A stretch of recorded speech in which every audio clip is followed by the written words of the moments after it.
모일 때 주 성령 임하리 찬양하겠습니다.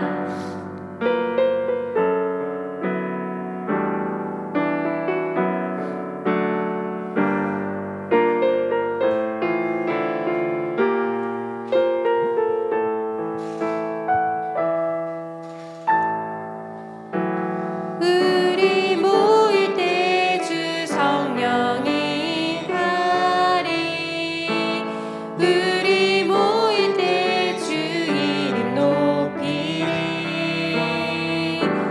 우리 마음 모아 주를 경배할 때 주님 축복하시리. 주님 축복하시리. 우리 모일 때 우리 모일 때 주 성령 임하리. 우리 모일 때 주 이름 높이리. 우리 마음 모아 주를 경배할 때 주님 축복하시리. 주님 축복하시리. 오늘 부어주신 은혜를 사모하면서 우리 모일 때 우리 모일 때 주 성령 임하리. 우리 모일 때 주 이름 높이리. 우리 마음 모아 주를 경배할 때 주님 축복하시리. 주님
오직 주의 사랑에 매여 찬양하겠습니다.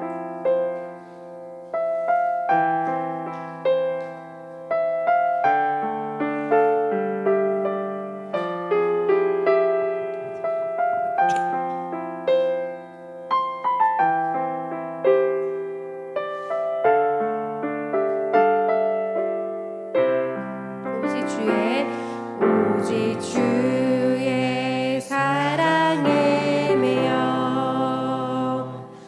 내 영 기뻐 노래합니다. 이 소망의 언덕 기쁨의 땅에서 주께 사랑드립니다. 오직 주의 임재 안에 오직 주의 임재 안에 갇혀 내 영 기뻐 찬양합니다. 이 소명의 언덕 거룩한 땅에서 주께 경배드립니다. 주께서 주신 모든 은혜 나는 말할 수 없네. 내 영혼 즐거이 주 따르렵니다.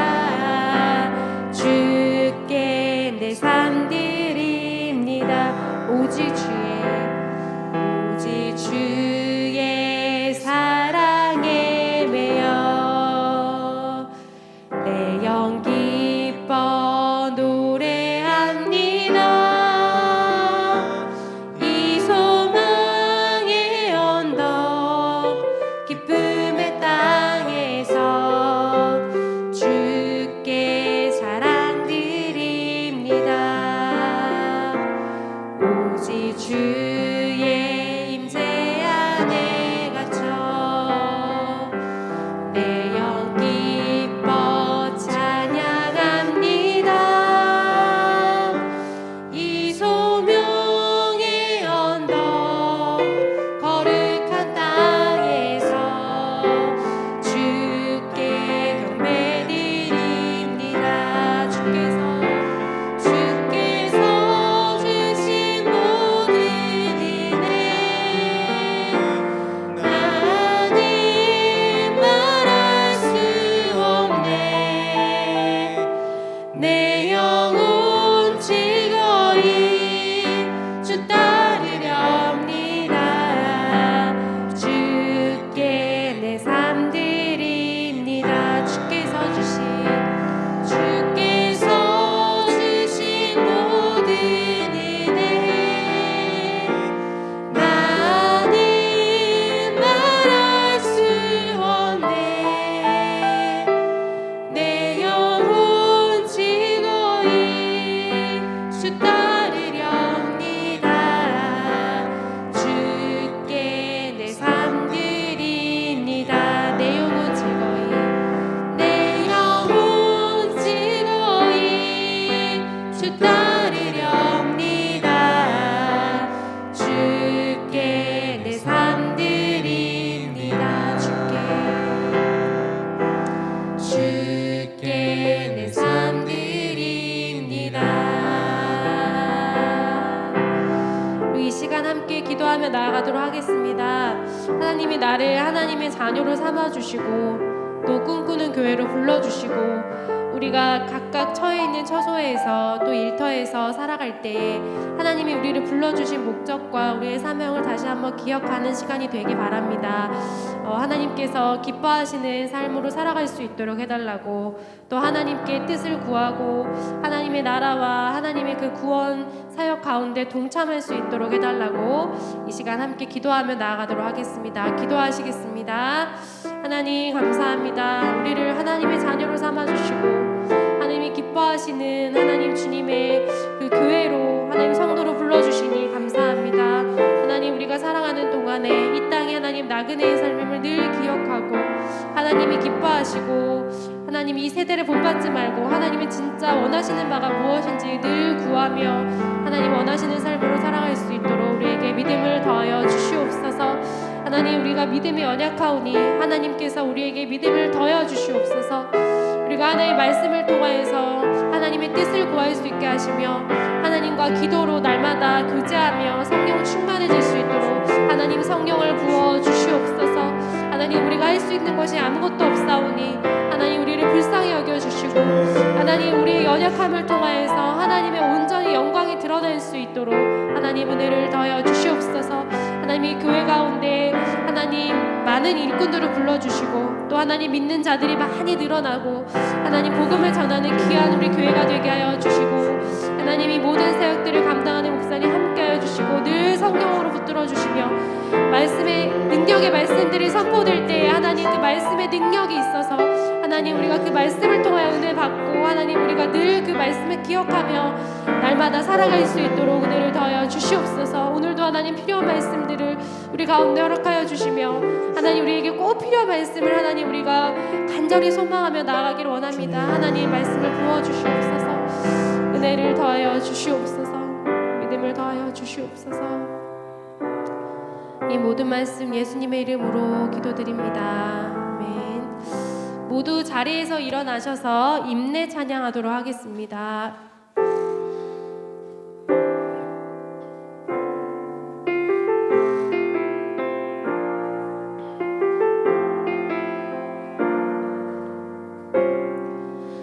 우리 모두 예배하는 자 되어 온전히 영과 진리로 주를 예배하자.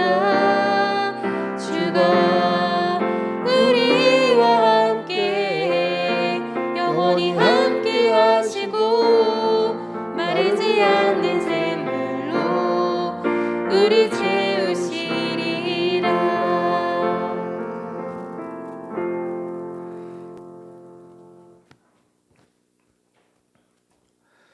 그러므로 형제들아 내가 하나님의 모든 자비하심으로 너희를 권하노니 너희 몸을 하나님이 기뻐하시는 거룩한 산 제물로 드리라. 이는 너희가 드릴 영적 예배니라. 아멘. 사도신경으로 우리 신앙을 고백하겠습니다. 나는 전능하신 아버지 하나님 천지의 창조주를 믿습니다. 나는 그의 유일하신 아들 우리 주 예수 그리스도를 믿습니다. 그는 성령으로 잉태되어 동정녀 마리아에서 나시고 본디오 빌라도에게 고난을 받아 십자가에 못 박혀 죽으시고 장사된 지 사흘 만에 죽은 자 가운데서 다시 살아나셨으며 하늘에 오르시어 전능하신 아버지 하나님 우편에 앉아 계시다가 거기로부터 살아있는 자와 죽은 자를 심판하러 오십니다. 나는 성령을 믿으며 거룩한 공교회와 성도의 교제와 죄를 용서받는 것과 몸의 부활과 영생을 믿습니다. 아멘.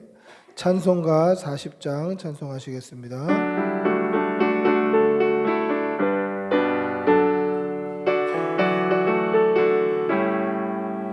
찬송으로 보답할 수 없는 큰 사랑 주님께 영광 할렐루야. 형제 자매 모두 함께 모여 찬송해 주님께 영광 할렐루야. 하나님의 자녀여 크게 찬송 부르며 밝고 거룩한 길로 기쁨으로 나아가 주의 보좌 앞으로 속히 들어가겠네. 주님께 영광 할렐루야. 우리 받은 주님 은혜 한량 없도다. 주님께 영광 할렐루야. 기쁜 찬송 부르면서 천국 가겠네. 주님께 영광 할렐루야. 하나님의 자녀 크게 찬송 부르며 밝고 거룩한 길로 기쁨으로 나아가 주의 보좌 앞으로 속히 들어가겠네. 주님께 영광 할렐루야.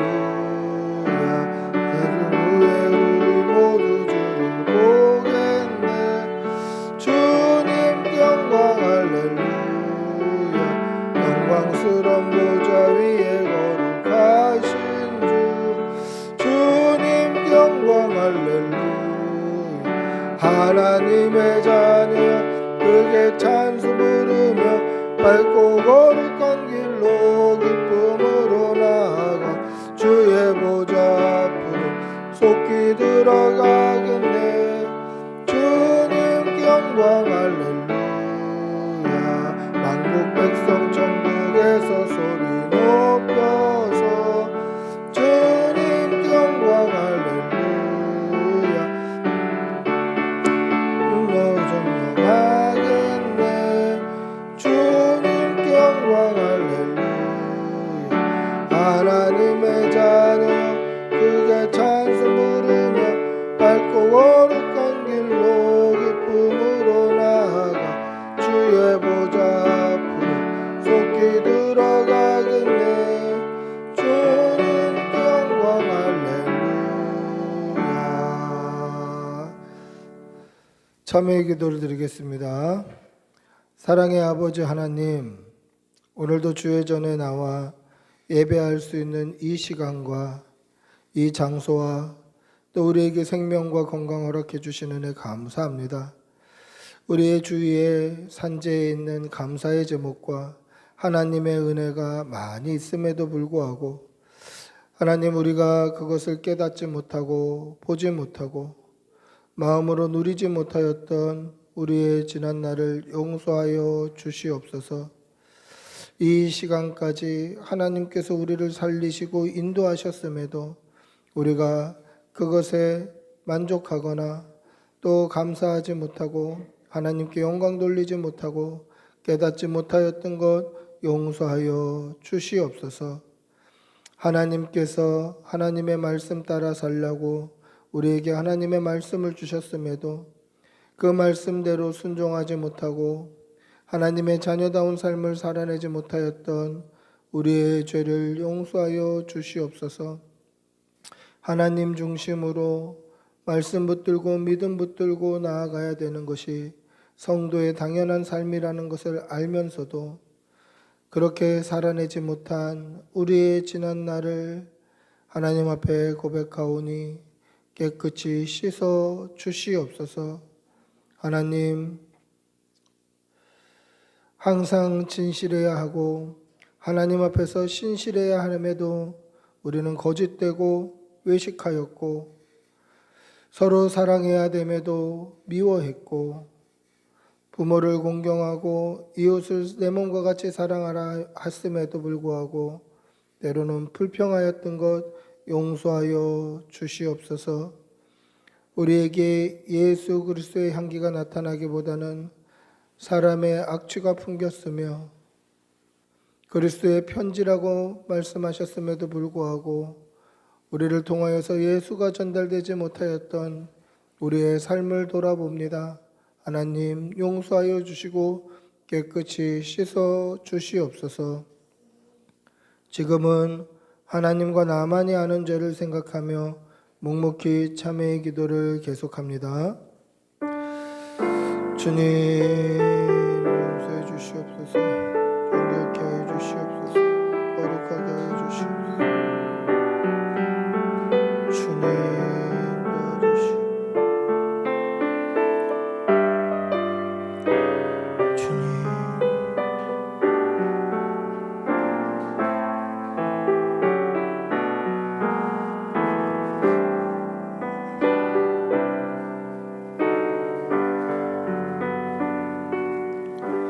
하나님의 사죄의 음성을 듣겠습니다.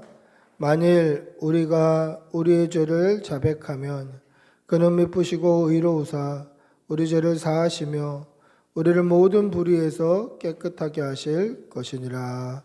아멘. 자리에 앉으시겠습니다.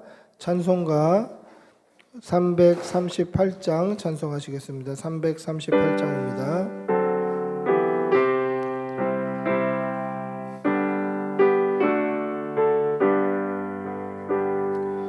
내 주를 가까이 하게 하무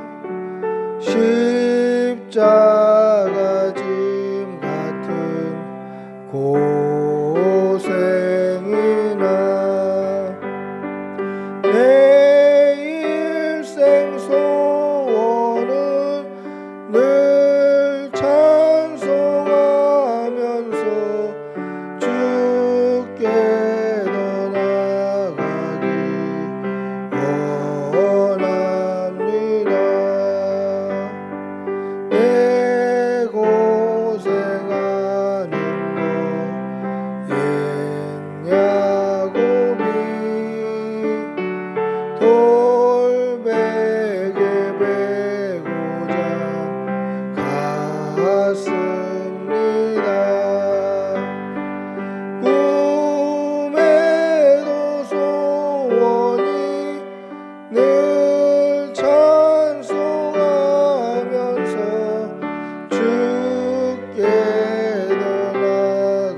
성석에 가는 길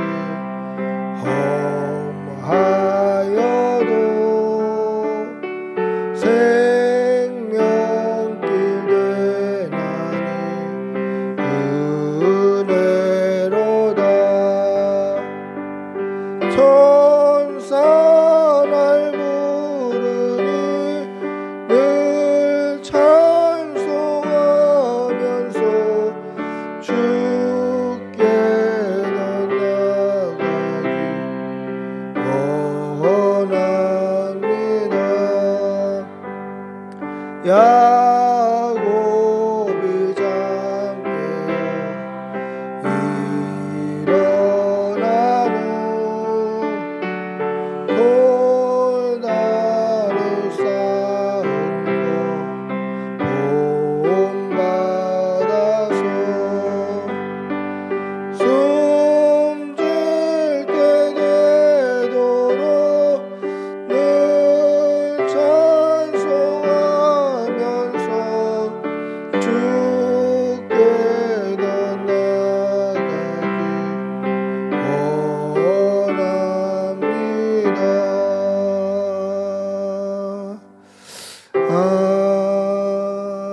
아멘. 우리를 대표해서 유주수 집사님 기도하시겠습니다.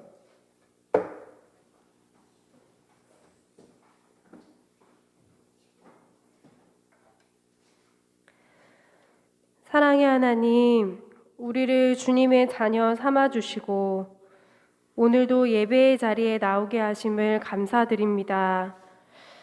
한 주간 살아가면서 바쁜 일로 정신없이 지내다가 하나님께 더 기도하지 못하고 하나님 말씀을 가까이 하지 못했음을 회개합니다. 그럼에도 우리를 사랑하시는 주님, 우리가 드리는 이 예배를 통하여 주님께 영광 돌리며 말씀을 통해 힘을 얻게 하여 주시옵소서. 순간순간 삶의 어려움 가운데 그리스도의 이름으로 승리케 하시고 하나님의 영광과 거룩하심을 드러내게 하여 주시옵소서. 예배를 통하여 부르짖는 우리의 기도에 응답하여 주시고 여러 모양으로 애통하는 성도들을 주님의 은혜로 위로하여 주시옵소서. 주님, 우리 꿈꾸는 교회의 성도들이 결코 우연이 없는 하나님의 계획과 섭리를 잘 깨달아 사명을 충실히 감당하길 소망합니다. 날마다 성령 충만케 하옵시고 우리의 삶에 하나님이 기뻐하시는 성령의 열매들이 날마다 맺히게 하옵소서. 이 세대를 본받지 말고 하나님의 기뻐하시고 선하신 뜻이 무엇인지 분별하여 그리스도의 향기를 날리며 살게 하여 주시옵소서. 말씀을 전하시는 목사님 늘 성령으로 붙들어 주시고 지치지 않고 날마다 주님 주시는 은혜로 승리케 하여 주시옵소서. 이 모든 말씀 예수님의 이름으로 기도합니다. 아멘.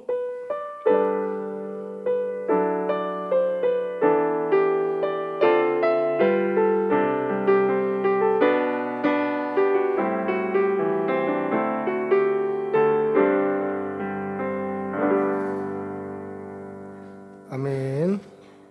하나님의 말씀 함께 보시겠습니다. 고린도후서 9장 5절에서 8절입니다. 신약성경 295쪽에 있습니다. 295쪽 고린도후서 9장 고린도후서 9장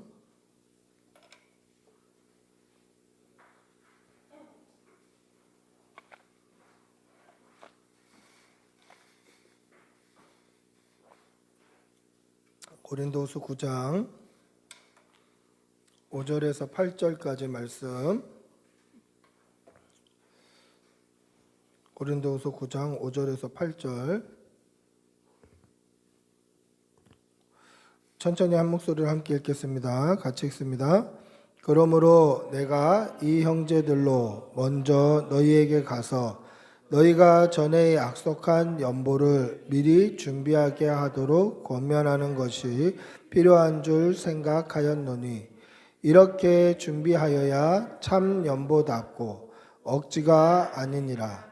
이것이 곧 적게 심은 자는 적게 거두고 많이 심는 자는 많이 거둔다 하는 말이로다. 각각 그 마음에 정한 대로 할 것이요 인색함으로나 억지로 하지 말지니 하나님은 즐겨내는 자를 사랑하시느니라. 하나님이 능히 모든 은혜를 너희에게 넘치게 하시나니 이는 너희로 모든 일에 항상 모든 것이 넉넉하여 모든 착한 일을 넘치게 하게 하려 하심이니라. 아멘. 할렐루야. 우리 옆에 계신 분들하고 한번 인사하시겠습니다. 반갑습니다. 사랑합니다. 저도 뭐 실제로 경험해 보진 않았는데 우리 부모님 세대들은 그런 것을 경험해 보신 분들이 많이 계시죠. 여러분 보릿고개라는 이야기를 아시나요? 보릿고개. 우리 부모님 세대들은 다 실제로 경험해 보셨던, 그러니까 불과 50년, 60년 전만 해도 우리나라에 실제로 있었던 그러한 일이 바로 보릿고개다라는 거죠. 제가 어렸을 때 뭐 5살, 6살 요때 집으로 배달되는 학습지 같은 게 있었는데 일일 공부라고, 거기에 보면 이 넌센스 퀴즈란에 이런 퀴즈가 있었던 게 기억이 나요. 세상에서 제일 넘기 힘든 고개는, 답이 이제 보릿고개인 거예요.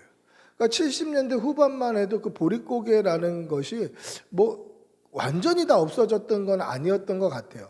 그 책에 그렇게 나와 있었던 거 보면.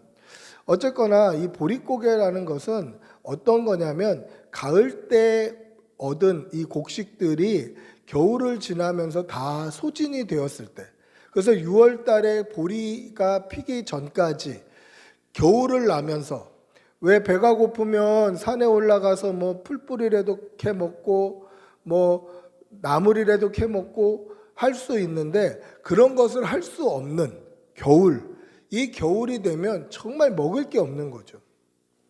그래서 그게 보릿고개다라는 거죠. 보리가 추수될 때까지, 산에 이제 뭐 풀이 자랄 때까지 그때 넘기기 힘든 것이 보릿고개다라는 거예요. 정말 60년, 70년 전만 해도 우리나라에 못 먹어서 죽는 사람들이 실제로 있었습니다. 남의 나라 이야기가 아니라 지금 우리가 동남아나 아프리카에 있는 사람들을 도와주는 것처럼 당시에 서방이나 특별히 미국의 이런 원조를 받지 않으면 우리나라 사람들은 그냥 굶어서 죽을 수밖에 없는 그러한 형편을 살고 있었습니다.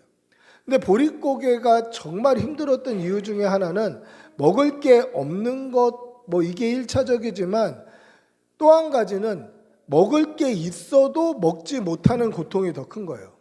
그러니까 먹을 게 없다. 그냥 먹을 게 없으면 그런가 보다 할 수 있는데 먹을 게 있는데도 못 먹는 거예요. 그게 뭐냐면 예전에 여러분들 사극 같은 거를 보시면 집집마다 처마 밑에 이렇게 무슨 면포로 되어 있는 자루를 달아놓는 것들을 간혹 이런 사극에서 볼 수 있어요. 자루를 담아놓고 거기에 또 옥수수를 걸어놓고 하는 것들이 있어요. 그게 뭐냐면 내년 봄에 심을 씨예요. 벼, 콩, 팥, 조, 뭐 이런 곡식을 자루에 담아놓는 거예요. 자루에 담아놓는 이유가 뭡니까? 그게 씨가 되는 거예요. 내년에 씨가 되는 거예요. 그런데 그걸 먹으면 어떻게 되죠? 내년 봄에 씨 뿌릴 게 없는 거예요. 거기 있는 거 배고프다고 먹어버리면 내년 봄에 땅에다 뿌릴 씨가 없는 거예요. 그럼 땅에 뿌릴 씨가 없다는 건 뭡니까?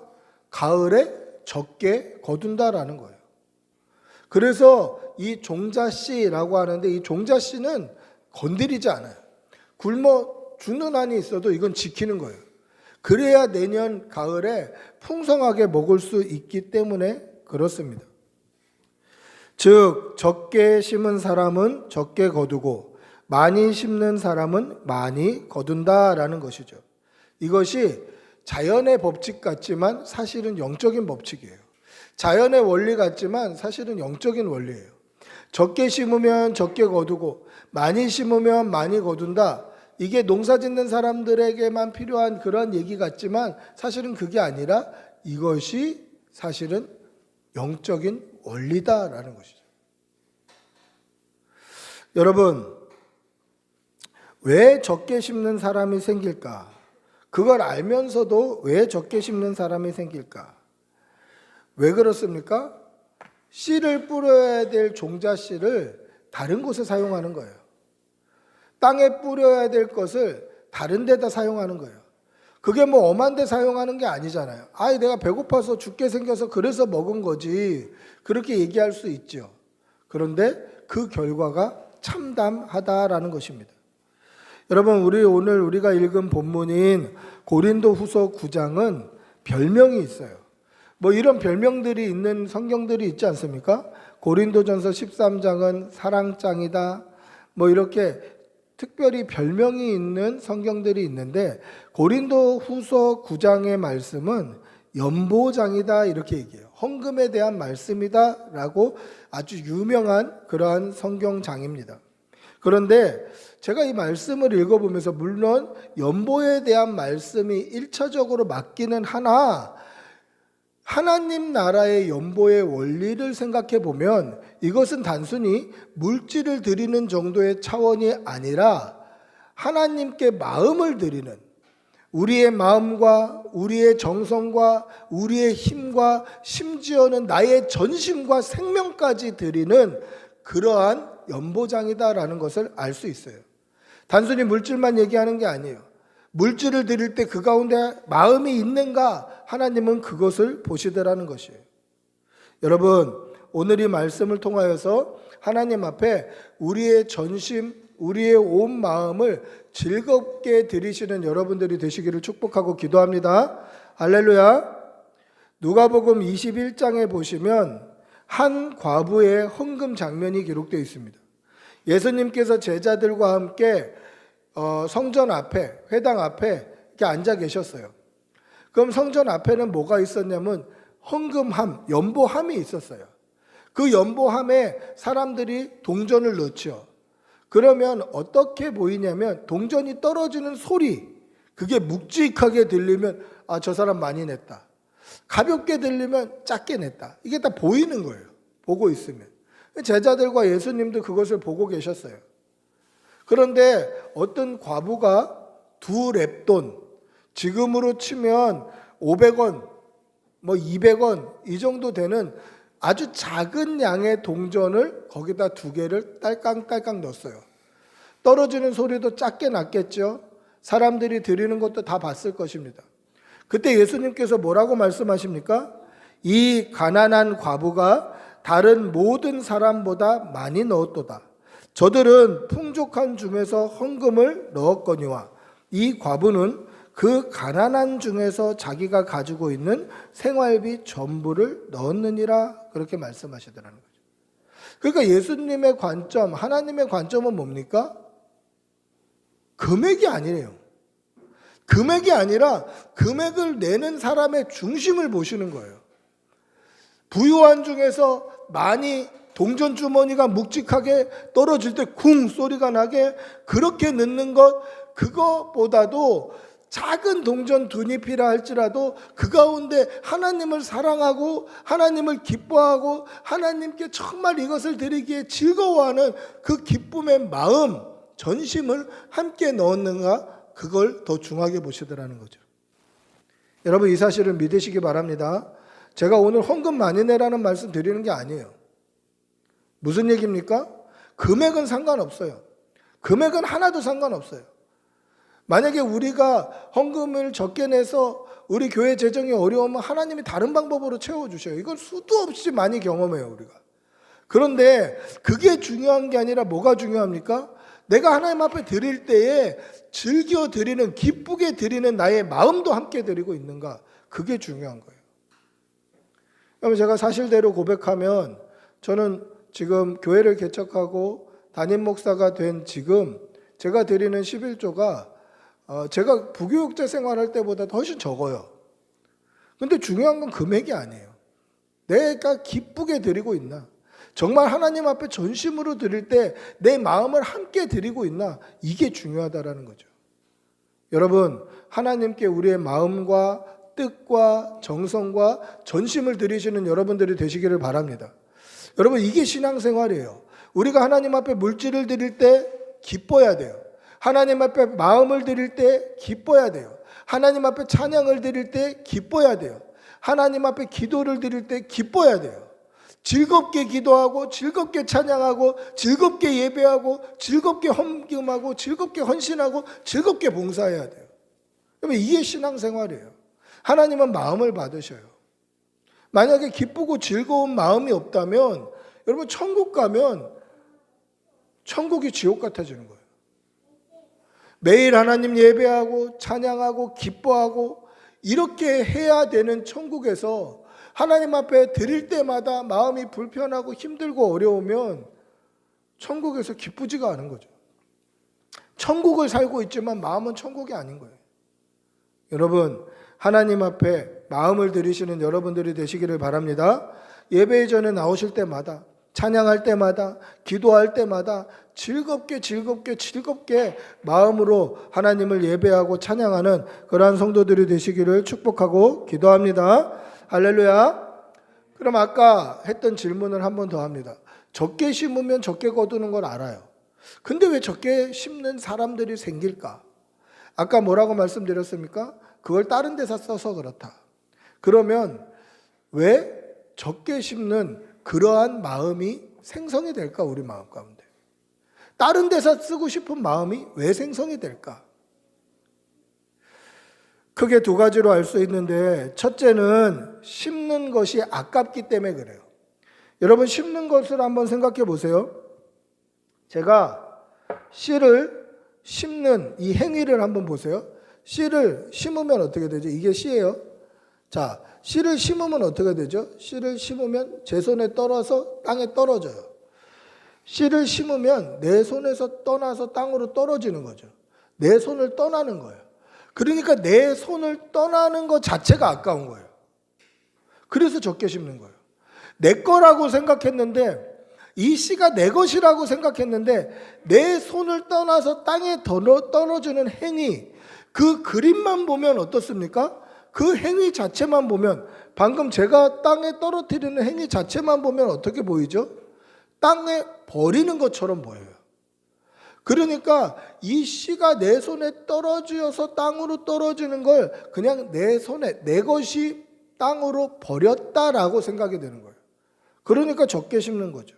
내 손에 쥐고 있을 때 내 거, 내가 쓸 수 있는 거, 내 것이라고, 내 이익을 위해서 쓰는 거라고 여겼는데, 이것이 내 손을 떠나서 땅에 떨어지는 것이 버린다라고 생각하는 거죠. 내 손에서 떠났다, 이제 내 거 아니다라고 생각하는 거예요. 그래서 아까운 거예요. 그래서 아까운 거예요. 씨를 심는 것 자체가 아까운 거예요. 내 손을 떠나는 게 아까워요. 차라리 그 씨 한 주먹 내 입에 털어넣는 게 이익이라고 생각하는 거예요. 내가 먹는 게 똑똑한 거라고 생각하는 거예요. 그런데 그런 사람은 가을에 거둘 것이 없다라는 것입니다. 여러분, 우리의 물질, 우리의 시간, 우리의 마음, 우리의 헌신, 우리의 전심도 이와 같아요. 이것을 내가 나를 발전시키는 데 사용하면 그 시간과 노력과 정성을 들인 만큼의 이익을 얻을 수 있죠. 그런데 플러스 하나님의 은혜와 하나님의 축복은 얻지 못해요. 내가 하는 것만큼만 먹는 거예요. 그러나 하나님이 주시는 복은 먹지 못한다라는 것이죠. 내 힘으로, 내 뜻으로, 내 정성으로, 내가 가지고 있는 노력으로 얻는 결과, 이게 더 이익이다, 이게 성공하는 거다, 이게 더 기쁜 일이다, 이러면 그것밖에 우리는 갖지 못해요. 그러나 하나님께 뿌리면 어떻게 됩니까? 하나님이 주시는 은혜와 복을 추가로 얻게 되는 거죠. 내 힘과 내 정성과 내 노력을 다해서 얻는 그 이익 외에 하나님이 주시는 복이 있다라는 것입니다. 여러분, 나의 모든 것, 나의 전심을 하나님께 드리시는 여러분들이 되시기를 바랍니다. 내 모든 생각과 내 마음과 나의 중심을 하나님께 맞추시는 여러분들이 되시기를 바랍니다. 그러면 하나님께서 영적인 복과 은혜를 우리에게 입히신다는 것을 믿으시기 바랍니다. 먼저 그의 나라와 그의 의를 구하면 이 모든 것을 더해 주시는 것이 하나님의 축복의 원리예요.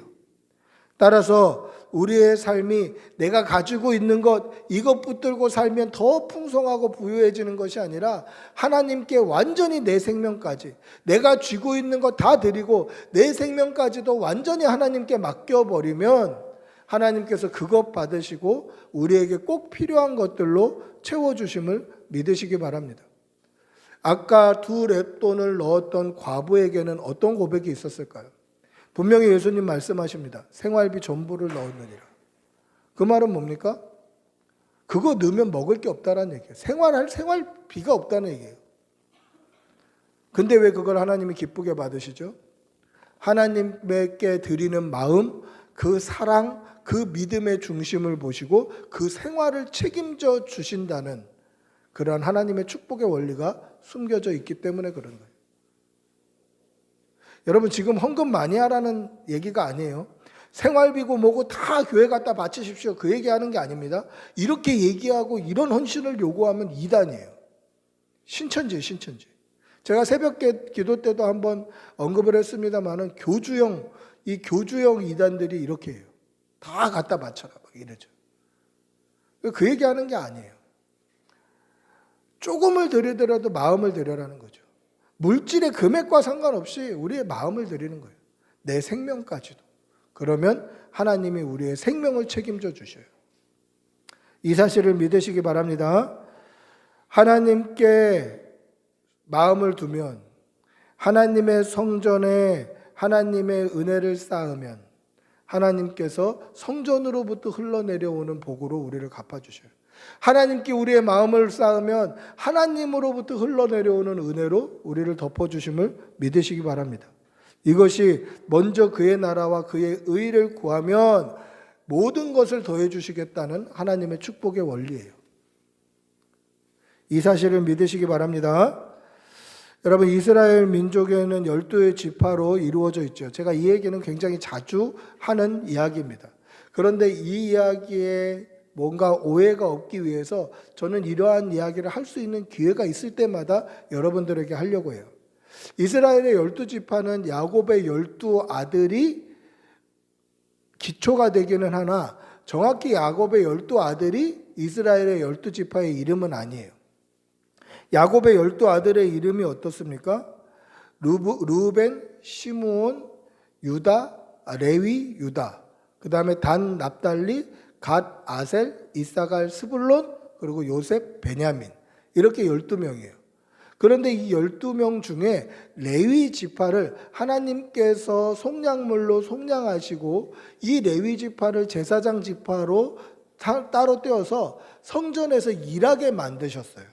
성전 봉사하게 만드셨어요. 그리고 이들에게는 땅을 나눠주지 않아요. 그러면 12개 지파 중에 한 지파가 빠졌으니까 11지파가 남아야 되는데 요셉 지파가 에브라임과 므낫세 지파로 나누어져요. 그래서 12지파가 형성이 되는 거예요. 그래서 12지파의 이름은 르우벤, 시므온, 레위가 빠지고 유다, 단, 납달리, 갓, 이사갈, 스불론, 아셀, 그 다음에 요셉 지파가 둘로 나누어져서 에브라임, 므낫세, 그 다음에 르우벤 이렇게 돼 있어요. 이렇게 12지파예요.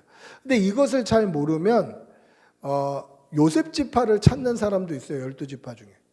그리고 12지파가 야곱의 아들의 이름인데 이 므낫세 지파는 뭐냐? 또 성경에 보면 므낫세 반지파도 나오는데 이게 뭐냐?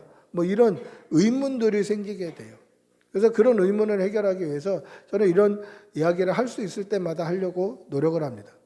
어쨌거나 이 12지파의 11조가 이 레위 지파에 분깃이 돼요.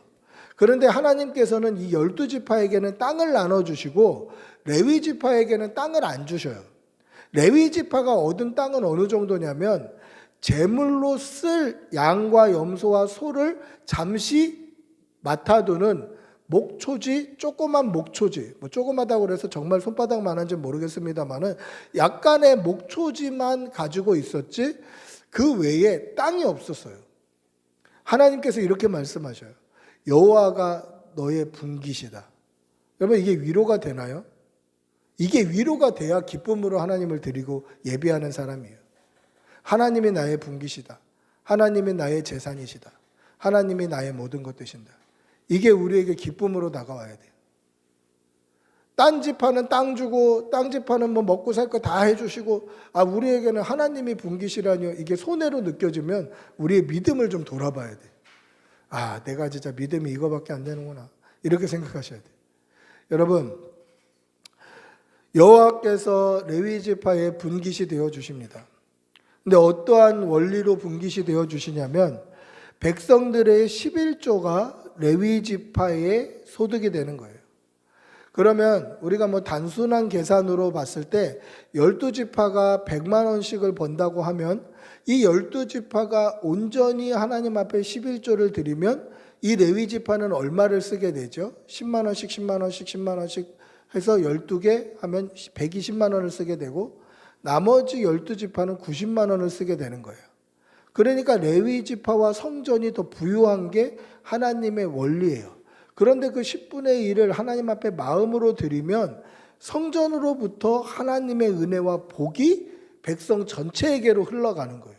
그러니까 단순히 나는 10분의 1을 드렸지만 10분의 1을 드리면서 10분의 9도 하나님의 것이라는 사실을 믿음으로 즐겁게 마음과 정성과 내 생명까지도 그 11조 물질에 넣어서 드리면 하나님께서 그걸 받으시고 성전으로부터 하나님의 은혜, 하나님으로부터 하나님의 축복이 온 지파 민족에게 흘러가게 만들어 두셨다라는 거예요. 이게 하나님의 축복의 원리예요. 그런데 성경 역사를 보면 한 번도 이 11조를 제대로 내지 않아요. 즉 즐겨내지 않는다는 거죠. 이거를 물질로만 본 거예요. 아까운 거예요. 이 10분의 1만 내가 더 쓰면 뭐 할 수 있겠다 이렇게 생각한 거예요. 하나님 그걸 원하신 게 아니에요. 마음을 원하신 거예요. 근데 마음을 안 드리는 거예요. 믿음이 없었던 거예요. 그래서 사사기에 보면 이런 일들이 있습니다. 레위 지파가 성전에서 하나님을 예배하고 하나님을 제사하고 그 성전에 수종들어야 되는 레위 지파가 먹고 살 길을 찾아서 길을 떠나다가 한 집에 우상 숭배하는 제사장으로 있는 그런 장면이 기록돼요. 또 사사기 뒷부분에 보면 레위 지파가 돌아다니다가 베들레헴에서 첩을 얻었다라는 얘기가 들려요.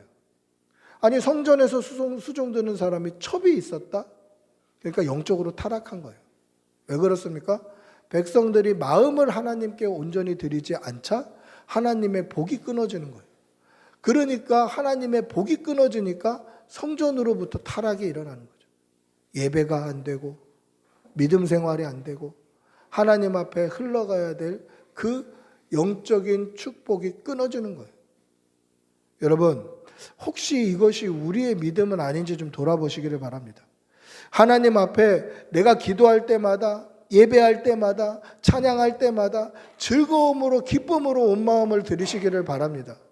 물질뿐만 아니라 우리의 마음과 뜻과 정성을 정말 기쁨으로 하나님께 드리는 그러한 성도들이 되시기를 축복하고 기도합니다. 할렐루야. 제가 헌금 많이 하라는 이야기가 아니죠. 이거를 꼭 기억해 주셔야 돼요. 얼마 전에 저 동기 목사님하고 통화를 했는데 교회에 간 지 1년이 안 됐어요. 담임으로. 그런데 지금은 그 교회에서 나왔어요. 개척 준비를 하셔요. 또 왜 나왔는지 이야기를 들어보니까 11조 헌금을 했는데 교인들이 11조 생활을 안 하니까 11조 헌금을 했는데 교회에서 돈 내라 한다고 쫓아낸 거예요. 목사님을. 되게 안타깝더라고요. 그걸 못 드러내는 거예요. 그건 뭡니까? 하나님 앞에 단순히 10분의 1 내는 게 아깝다. 왜 교회가 헌금 얘기하냐? 왜 교회가 돈 많이 달라고 하냐? 그 측면이 아니라 믿음이 없다라는 것의 반증이에요. 내가 하나님 앞에 즐겨 드린다. 내 마음을, 내 정성을, 내 뜻을, 내 헌신을, 내 시간을, 그 중에 물질도 있고 내 생명까지도 즐겁게 드리겠다라는 것은 믿음의 문제지, 이것은 교회가 그거 받고 잘 살려고 하는 게 아니에요. 여러분, 하나님 앞에 드릴 때 오히려 우리의 전심과 생명까지도 하나님 앞에 기쁘게 드리는 그러한 성도들이 되시기를 축복하고 기도합니다. 하나님께 드리는 것, 적게 심는 것, 내 손을 떠난다고 해서 버리는 것이 아니라 땅에 심겨지고 하나님의 성전에 심겨지고 하나님의 축복의 통로에 심겨진다는 것을 믿으시는 여러분들이 되시기를 축복하고 기도합니다. 할렐루야. 두 번째, 왜 적게 거두는, 적게 뿌리는 사람들이 생길까? 왜 적게 뿌리는 사람이 생길까? 그 두 번째는 거둘 것에 대한 확신이 없어서 그래요. 여러분, 뿌리는 순간 막 싹이 나고 열매가 나면 왜 안 뿌리겠어요? 무슨 비트코인처럼 예전에 뭐 잘 나갈 때 비트코인처럼 넣고 일어났더니 뭐 10배가 됐다더라 막 이런 것처럼, 그러면 사람들이 일을 안 하잖아요. 일을. 아니, 뿌리는 순간 사과 하나를 딱 심는 순간 나무가 나와서 사과가 10개 열렸다. 그럼 안 뿌릴 사람이 누가 있겠어요? 다 뿌리겠죠. 근데 왜 못 뿌립니까? 시간이 걸리는 거예요. 시간이. 씨를 뿌리면 그게 그냥 씨 뿌리기 전에 땅하고 똑같은 모양이에요. 그냥 씨 뿌리기 전에 있었던 땅하고 똑같은 모양. 그러니까 이 땅에 씨가 있는지, 싹이 트고 있는지, 살아가고 있는지, 언제 올라올 건지, 언제 열매가 맺힐 건지, 이거에 대한 확신과 믿음이 없는 거예요. 눈에 보이지 않는 거예요. 이 믿음이 없기 때문에 씨 뿌리는 것에 대해서 주저하는 것이죠. 여러분, 우리는 우리의 힘과 정성과 마음과 내 생명까지도 하나님 앞에 기쁘게 드려야 됩니다. 그런데 어떻게 기쁘게 드릴 수 있습니까?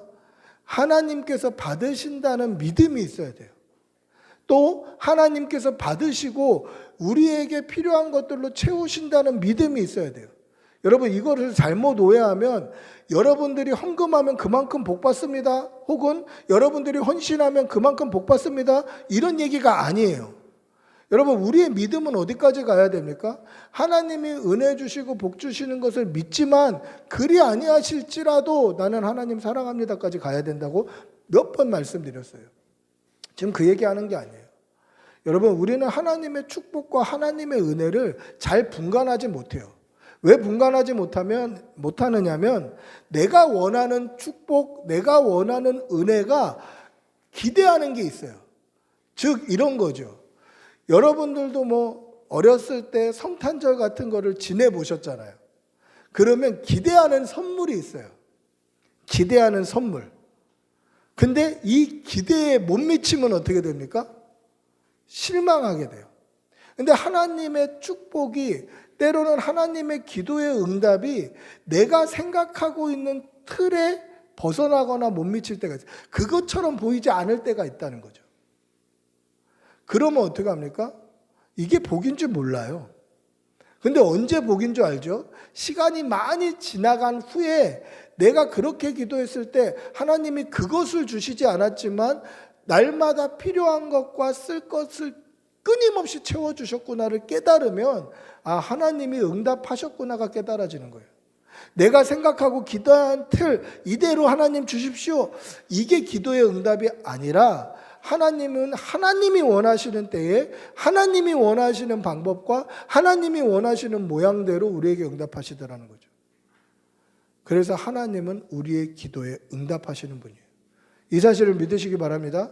따라서 우리가 뭔가 전심으로 드리면 하나님께서 우리에게 다 채워주십니다. 지금 이런 기복적인 설교를 하는 게 아니에요. 그러나 복받는 비결을 말씀드리는 거예요. 하나님은 우리의 마음을 받고 싶어 하셔요. 태초부터 그러셨어요. 아담과 하와를 창조하셨을 때부터 하나님이 원하시는 것은 우리의 사랑받고 싶어 하시는 거예요. 우리의 입을 통해서 우리가 정말 기쁘게 즐겁게 하나님을 찬양하고 하나님을 칭찬하고 하나님을 예배하기를 하나님은 그걸 원하시는 거예요. 여러분, 한번 상상을 해보십시오. 저도 우리 아이들하고 이렇게 마트를 가거나 아니면 슈퍼마켓을 가거나 그런 걸 아이들이 좋아해요. 왜 좋아하냐면 아빠랑 가면 평소에 못 먹었던 거 좀 비싼 것도 먹을 수 있어요. 몇 개 살 수도 있어요. 얼마 전에 우리 아내하고 아이들이 마트에 갔다 왔는데 한 달 먹을 걸 사왔어요. 한 달 먹을 걸 사왔어요. 또 어제도 우리 작은 아들하고 그저께도 제과점에 갔다 왔는데 빵 한 봉지 사왔어요. 오늘 아침까지 먹었어요. 왜 그렇게 살 수 있어요? 아빠와 같이 가니까. 근데 여러분 한번 생각해 보십시오. 부모님과 함께 자녀가 슈퍼마켓에 가서 뭐 이것저것 샀어요. 맛있는 과자를 샀어요. 근데 자녀가 먹는 모습을 보니까 참 기뻐요. 부모들의 마음은 그래요. 내 입으로 안 들어가도 기쁘고 참 행복해요. 그런데 애가 먹는 거 보니까 하나 먹고 싶은 거예요. 그래서 아들 하나만 줘봐 이렇게 얘기했다고 한번 생각해 보십시오. 물론 우리 아이들은 달라고 그러면 잘 줘요. 왜냐하면 잘 줘야 다음에 또 사주니까 잘 줘요. 근데 안 준다고 생각해 보세요. 우리 아들이 안 줘. 싫어. 안 줘. 그러면서 꽁꽁 싸매가 안 주는 거예요, 아빠를. 그러면 마음이 얼마나 섭섭하겠어요, 아빠 마음에. 내가 사줬는데 안 줘? 야, 하나 줘. 안 줘. 하나 줘. 안 줘. 이게 반복이 되다가 어떻게 얘기합니까? 다음부터 안 사줘. 이렇게 되는 거죠. 다음부터 절대 안 사줘. 그럼 어떻게 합니까? 울며 겨자 먹기로 주기 싫은데 억지로 봉투 꺼내서 하나만 이렇게 딱 주죠. 한 주먹 집어가고 싶은데 하나만 딱 줘요. 여러분, 이 광경, 이 그림이 얼마나 불편해요. 먹는 아빠도 불편하고 주는 아이도 불편해요. 아이는 주기 싫은데 억지로 줘요. 아빠는 아이가 주기 싫은 마음을 아니까 참 불편해요. 근데 이 그림 보십시오. 왜 이런 그림이 생겨날까? 왜 이런 형상이 생겨날까? 그냥 없는 이야기지만 지어낸 말이지만 왜 이런 모양이 생겨날까? 그 이유는 먹는 아이는 그 과자가 내 거라고 생각해요. 내 손에 있으니까 내 거라고 생각해요. 사준 아버지는 내가 사줬으니까 또 내 거라고 생각해요. 그러니까 아이가 안 주면 섭섭하고 아이는 달라고 그러면 섭섭한 거예요. 둘 다 내 거라고 생각해요. 그럼 여러분들에게 한번 질문해 봅니다. 그게 누구 겁니까, 그 과자가? 아버지가 사줬어요. 자식이 갖고는 있지만 돈 쓴 사람은 아버지예요. 그 과자가 누구 걸까? 아버지가 사주지 않으면 받을 수 없는 거예요, 아들이. 근데 아들은 그게 자기 건 줄 알아요. 근데 이것을 우리의 신앙생활에 한번 접목시켜 보자는 거죠. 우리에게 있는 거 다 하나님의 은혜예요. 물론 순간순간 우리가 원하는 선물, 우리가 원하는 은혜, 우리가 원하는 것을 받지 못했다 할지라도 지나고 나면 이것이 다 하나님의 은혜라고 고백할 수 있어요. 다 하나님의 은혜예요. 제 생명과 제가 오늘 섬길 수 있는 교회와 설교할 수 있는 강단을 주신 것 다 하나님의 은혜예요.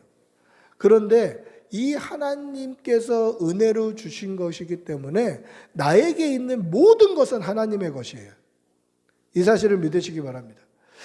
우리가 지금 소유하고 있고 입고 있고 뭐 착용하고 있고 뭐 누리고 있다 할지라도 이 주신 분은 아버지 하나님이시기 때문에 나에게 있는 모든 것은 다 하나님의 것이에요. 그렇기 때문에 하나님 앞에 드릴 때 즐겁게 드릴 수 있어야 돼요. 하나님 앞에 드릴 때 즐거이 드릴 수 있어야 돼요. 나의 생명까지도. 가끔 아이들이 물어봅니다. 아빠는 죽는 것을 두려워하지 않는 사람 같아. 저는 뭐 죽는 것을 그렇게 두려워하지 않아요. 모르겠어요. 그 죽는 순간에는 두려울 수 있을 것 같아요. 안 가봤으니까. 혹은 내가 구원을 받을 수 있을까 없을까에 대한 두렵고 떨림은 항상 있어요. 이건 바울 사도도 있어요. 로마서에서 뭐라고 얘기합니까? 두렵고 떨림으로 너희 구원을 준비하라고 말씀하고 있잖아요. 두렵고 떨림은 항상 있어요. 그런데 죽는 것 자체에 대한 두려움은 없어요.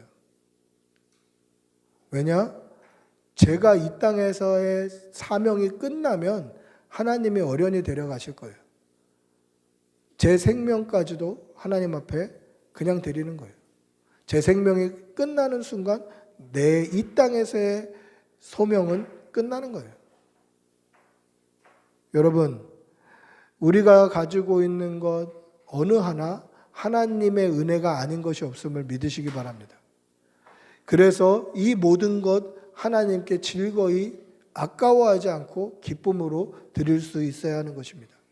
혹여나 우리의 믿음 생활이 아까 아들과 아버지의 모습처럼 나는 억지로 드리고 하나님은 억지로 드리는 그 마음을 아시기 때문에 불편한 마음으로 받으시는 그러한 형태가 아닌지 우리의 믿음을 돌아보시기를 바랍니다. 우리의 생명까지도 전심으로 드리심으로 말미암아 하나님이 주시는 은혜와 복을 받아 누리시는 여러분들이 되시기를 축복하고 기도합니다. 말씀을 맺습니다.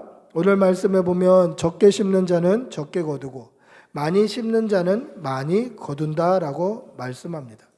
또 뭐라고 말씀합니까? 7절에 보시면 각각 그 마음에 정한 대로 할 것이고 인색함이로나 억지로 하지 말지니 하나님은 즐겨내는 자를 사랑하시느니라. 즉 하나님은 마음을 보신다라는 거예요. 그렇게 할 때 뭐라고 말씀합니까? 8절에 보시면 하나님이 능히 모든 은혜를 너희에게 넘치게 하시나니 이는 너희로 모든 일에 항상 모든 것이 넉넉하여 모든 착한 일을 넘치게 하려 하심이라. 즉 하나님께서 우리의 마음을 받으시면 그것을 그냥 입 닦으시는 것이 아니라 우리에게 넘치게 채워주시는데, 넘치게 채워주시는 이유가 뭡니까? 이 땅에서 하나님의 자녀답게 모든 착한 일을 하게 하려 하심이라. 믿음의 삶을 살아내라고 하나님은 우리에게 풍족한 은혜를 선물해 주시는 것입니다. 따라서 우리는 하나님 앞에 드릴 때 기쁘게 드리고 즐겁게 드려야 돼요. 나의 생각, 나의 생명, 나의 뜻, 나의 정성, 나의 모든 전심을 하나님 앞에 기쁘게 드리심으로 말미암아 하나님이 주시는 평안함과 은혜와 복과 그 사랑을 풍성히 누리는 여러분들이 되시기를 축복하고 기도합니다. 우리 한번 같이 기도하겠습니다. 같이 기도할 때 하나님 우리에게 드리는 즐거움이 있게 하여 주시옵소서. 하나님 앞에 예배 드리는 즐거움, 찬양 드리는 즐거움, 기도 드리는 즐거움, 물질을 드리고 헌신을 하고 우리의 전심을 드리는 즐거움이 있게 하여 주시옵소서. 우리 한번 주님의 이름으로 크게 한번 부르고 같이 기도하겠습니다. 주님 인도하여 주시옵소서. 하나님 우리의 전심을 드리는 즐거움이 있게 하여 주시옵소서. 기쁘게 예배하고 기쁘게 찬양하고 기쁘게 기도하고 기쁘게 나의 전심을 하나님 앞에 드리게 하여 주시옵소서. 아까워하지 않게 하여 주시고 하나님 아까워하지 아니하도록 도와주시고 하나님 헌신을 할 때 아버지 전심으로 예배하게 해주시고 전심으로 찬양하게 해주시고 전심으로 기뻐하는 성도들이 나야 되게 도와주시고 하나님 준비하세요. 아버지 인도하여 주시옵소서. 하나님 전심이 드리는 성도들이다. 아버지 인도하여 주시옵소서. 주님 도와주시고 믿음 주시옵소서. 성령을 부어주시고 주님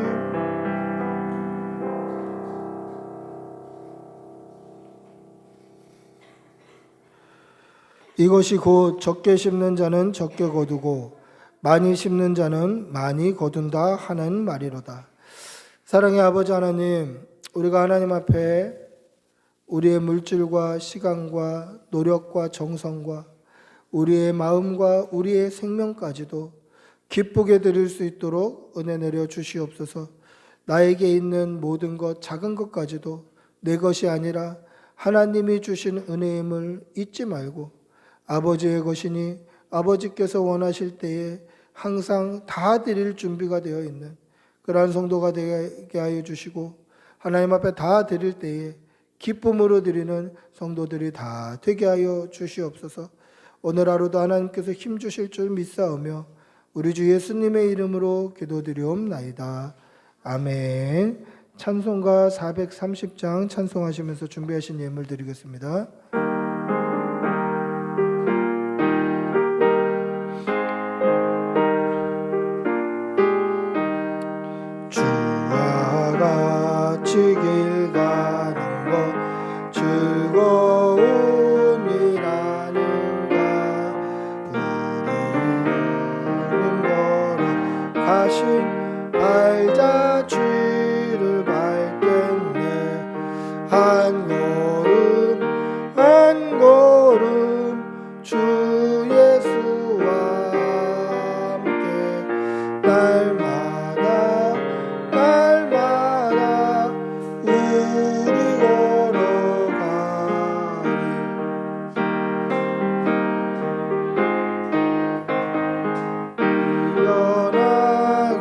생각하나 주의 손에 이끌리어 생명길로 가겠네.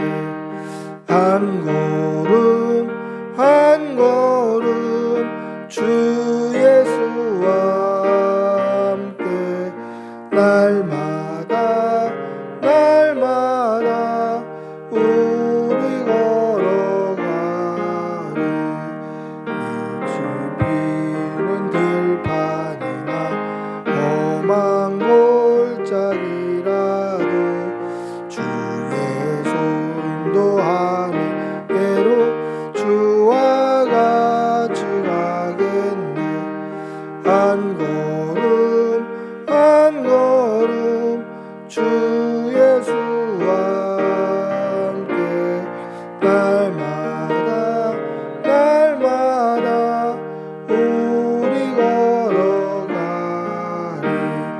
예선 지자의 녹같이 우리들도 천국에 들려 올라갈 때까지 주와 같이 걷겠네.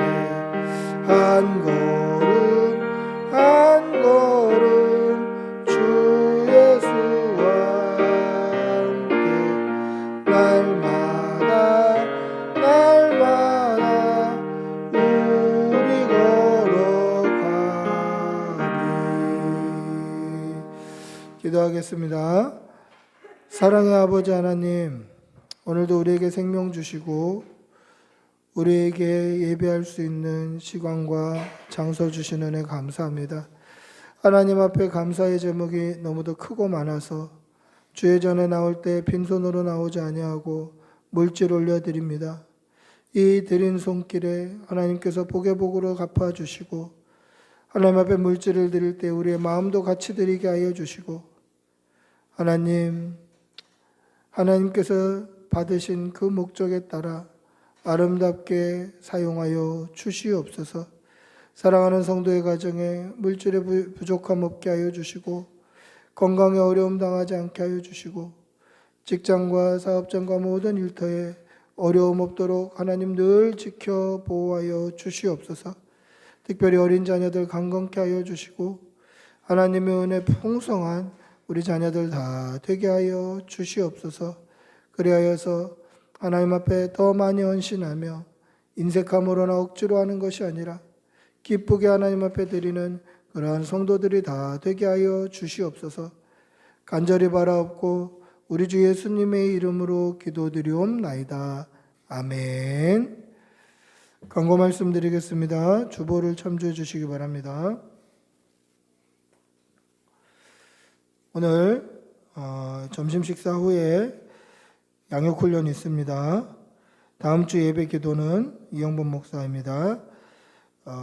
꿈꾸는 게 가을 소풍 준비되어 있습니다. 준비해 주시고 또 컨디션 조절도 잘 해주시고 천안으로 가려고 하는데 또 더 가깝고 좋은 데가 있으면 또 그쪽으로 또 뭐 가서 또 좋은 것들 누릴 수 있도록 그렇게 하도록 하겠습니다. 모두 일어나셔서 배회 찬양하시고 축도로 예배를 마치겠습니다.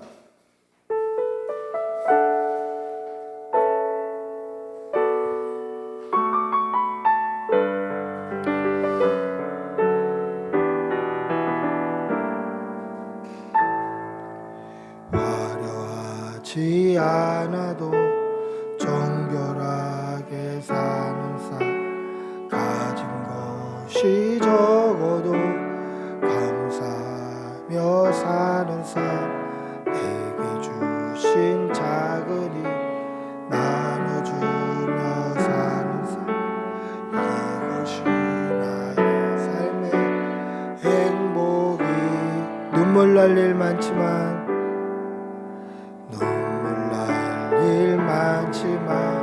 기도할 수 있는 것, 억울한 일 많으나 주를 위해 참는 것, 비록 작은 삶 주 뜻대로 사는 것, 이것이 나의 삶의 행복이다.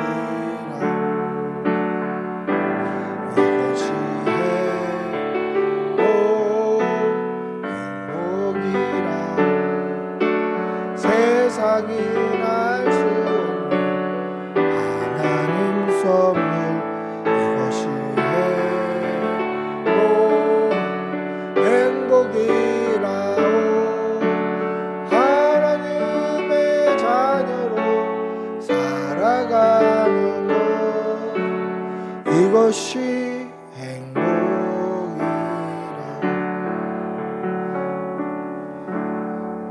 기도하겠습니다. 우리 주 예수 그리스도의 은혜와 하나님의 사랑과 성령의 교통하심이 하나님께 우리의 생명까지도 즐겁게 드리기를 다짐하는 여기 모인 모든 주의 백성들과 그 일터와 자녀와 모든 가족들 위해 지금부터 영원히 함께 있을지어다. 아멘. 주님